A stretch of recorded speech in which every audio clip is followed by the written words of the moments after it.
What's up, my know-it-alls? Well, it is Star Trek Day. That's right. We are here to talk Trek Talk Tuesdays. So... I'm sorry. No, you're good. So the last couple weeks at my quote-unquote day job have actually been very, very busy. So obviously we need to grow this channel fast so that I don't have to have that day job anymore. So just then I can focus on doing these things. Anyway, so we're knocking these out, right?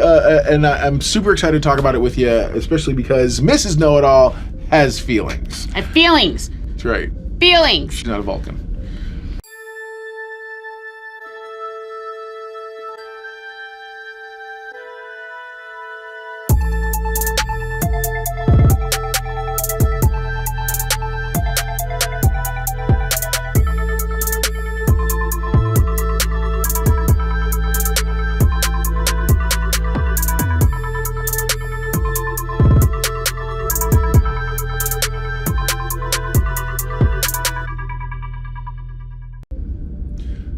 Wow! So this episode, man, if you have not seen it, this is an episode, it's funny, so everybody joked when the episode titles came out, they were like, oh, I can't believe blah, blah, blah, this and that, why are these long names? Clearly you guys never watched the original series. The original series had crazy long paragraphs. Names. Totally. So this episode follows that same tradition. It's literally called Lift Us Where Suffering Cannot Reach.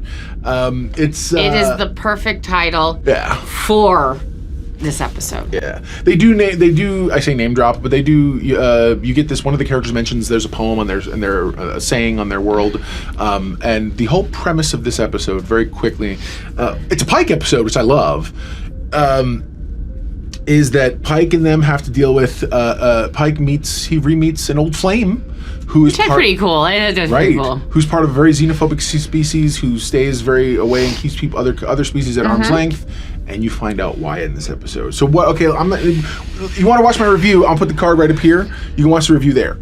Let's talk. Let's just get into this, man. What did you think of the episode? Seriously, It was a difficult episode for me. Very difficult because, as a human, I get it.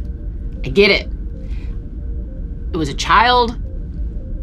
That's the rough part of it all. Yeah. I mean, we it's funny. We actually talked about right after the episode how you would feel kind of like with Purge. It's like those kinds of feelings. Right. You know, if for any of you guys, I've seen none of the Purge because of what it stands for. Because I can't do that. It's not that it's not good movies. I just can't do that. But when I see, this child is going to save this entire planet. Star Trek at its best always presents you a moral quandary, and it's not always cut and dry. It isn't always somebody with half white, half black painted on their face, and you go, oh, you guys are all the same people, shucks.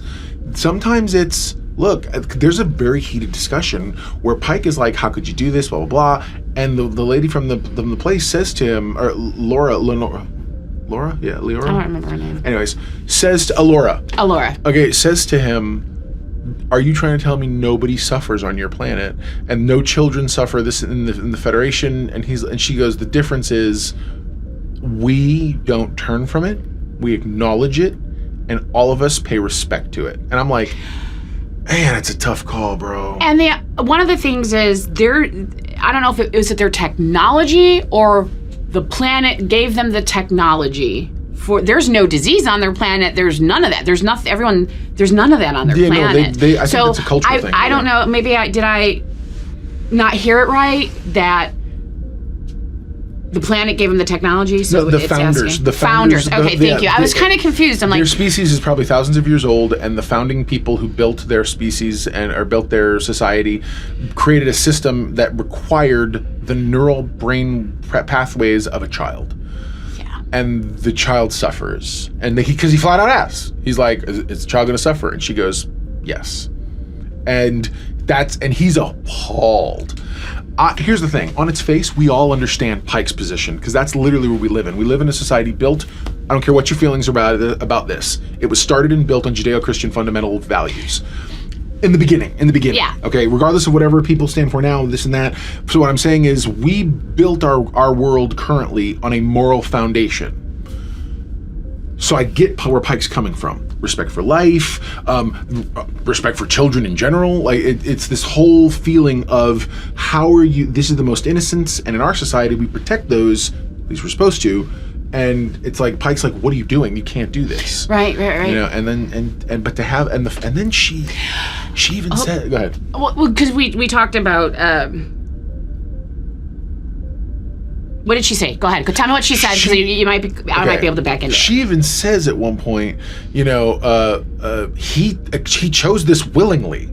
So not only are they dealing with a society that faces what they're doing, this and that, there's a society that also is giving a child. Now, mind you, I'm willing to go down the road that says children today are not the same as children 10 years ago. And by that I just mean they're smarter, there's more involved. Yeah. I didn't have iPads growing up. Baby know-it-all? Yeah. Being 16, if I think about how it was 10 years ago when she was 6, is nothing how it would be now if she was 6. And that was only just 10 years. Yeah, when I was 16, it was nothing like this. No. Yeah. So, yeah. And so, go ahead. How old was the little boy?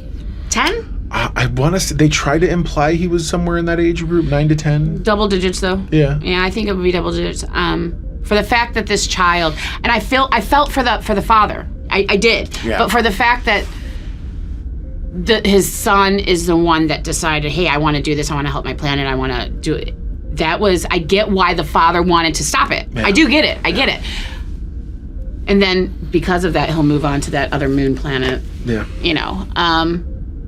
This one was really good. It was tough for me to understand because it's a child, the whole moral code thing. And he takes on all the suffering and all the pain and all the ridiculousness of that planet. And part of me is like, okay. And I say that not because I think I do think it's a child. But like you said, because they have leaned so far into it, they accept it, they know how it is. That's why they're not part of the Federation, because of the child ascending. This to me, while they're still suffering, this would be, I guess, no different than an adult. Like we'll say Christ, for example, on whatever your religion. We'll say Christ, for example. Sure. Agreed to take on the Christian sins and sure. people's sins and take that suffering on. So for this little boy, there's allegory there for sure. Oh, absolutely. It's for this little boy to be like, hey, I want my planet to be happy. I want it to be safe. I want it to be healthy. And he's like, you know what? I'm going to do this for like all my friends. And that's how my thought process was. Absolutely. For me to be able to digest the fact that this little boy, who casually just walked up to the chair, which blew my mind. And the thing is, and you only saw two points of fear in that boy's eyes. Right. When the little coffin or the little casket came out. Yeah. And when he first sat down. But otherwise, he was. It was more the fear of a child being like, I don't know what's about to happen. Yeah. But I feel like he's already, at least the way they've set the stage, he's already confronted the death part or the suffering part. Like, that's reality. Now it's just, how's it gonna happen? What's gonna happen? Like, he's a little spooky. Spooks he's rather. He's scared, sure. Right. And so he sits down. He's a little bit like, okay, I'm sitting in this thing. It just closed. Okay, here we go. You know what I mean? And then also, yes, I commit to doing it willingly. And you see the body there. You're like, like any kid would be freaked out with a body there. So I appreciate what this episode did. I appreciate the ways it made me question myself. Sure. Like what would you do in that scenario? I mean, if Baby Know-It-All came up to us and said, "Hey, this is what I have to do," if we were on that planet, I would be like the father. I have to say, I would. It's my child. It's kind of like when walking in and out, this was one of the best Star Trek episodes that felt like Star Trek since I've started watching with you. Absolutely. So when we start, because I randomly walk in and he's watching, the original series or rewatching Picard, and I've seen both seasons of Picard. Mm-hmm. This felt very Star Trek. I agree. It's one of those things. And in fact, I said something similar in my review, but it also felt like this was when Strange New Worlds as a Star Trek construct found its own personal voice. Okay. It's the same thing for me with if you watch the Orville, which by the way, don't forget, we need to start watching that. But there's so many things to watch. In the Orville, it found its voice outside of the Seth MacFarlane Family Guy style comedy that it started. The episode 1 started to be. At episode 3, the one where Bortus and his partner have a child, that's when. So I feel like when this style of sci-fi, this is not Star Wars. Which is high adventure fantasy sci-fi. Yeah. This is we're gonna put moral dilemmas in front of you. We're gonna show you the universe a few hundred years in the future, so it's separate from you, and gives you this ability to objectively look outside yourself and say, what would I do in that moral scenario? And it's such an interesting thing to do, and Star Trek does it so well. This is, to me, when this episode is how this series found its voice. Yeah. It's going to right now it's been member bearing us. I'm very much about seeing where this series goes. Right now I was thinking to myself, the only episodes we're missing are we need a time travel episode, and we need some episode where everybody's in normal clothes. Shore Leave episode was very close to that. Spock-a-mock was very close to that. You guys see people in like jumpsuits and suits and things like that.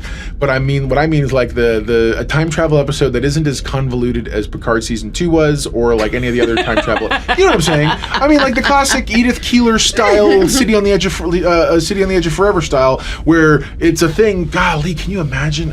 Anyways, just watch Discovery if you want to see the Guardian of Forever again. But yeah, man, I've really enjoyed so far what this show is doing. My know-it-all index was 10 out of 10 for this episode because I couldn't find a flaw with it. I really liked it. What was your know-it-all index for this episode? And no, you don't have to. I'm gonna go with a 9 because I don't know what a 10 looks like, and if this is what a 10 looks like, then we can discuss my rating next time.